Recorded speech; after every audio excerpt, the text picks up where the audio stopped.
এশার শুনানি ঘিরে রাজ্য জুড়ে রাজনৈতিক উত্তেজনা। বিভিন্ন জেলায় শুনানি প্রক্রিয়া নিয়ে বিরোধীদের বিক্ষোভের পাশাপাশি শাসক দলের তরফে প্রতিবাদ কর্মসূচি চলছে। নির্বাচনের কমিশনের বিরুদ্ধে পক্ষপাতের অভিযোগ তুলল শাসক দল। তৃণমূলের দাবি, বিজেপির ইশারায় সাধারণ ভোটারদের ভয় দেখিয়ে হয়রানি করা হচ্ছে।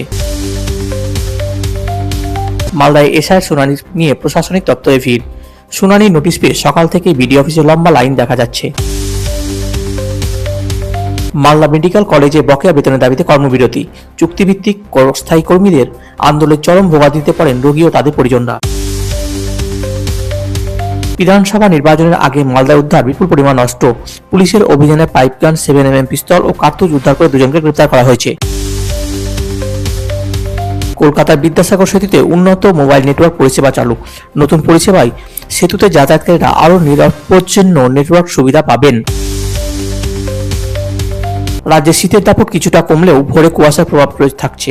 আবহাওয়া দপ্তর জানিয়েছে, আগামী কয়েকদিন সকালে হালকা কুয়াশা থাকতে পারে। সৃষ্টি মেলায় ভিড় বাড়ছে মালদায়। রাজ্যের বিভিন্ন জেলার স্বনির্ভর গোষ্ঠীর হস্তশিল্পের সামগ্রী ক্রেতাদের আকর্ষণ করছে।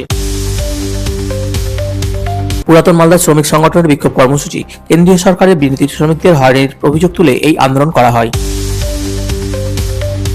রাজ্যের আইন শৃঙ্খলা বজায় রাখতে পুলিশের নজরদারি জোরদার।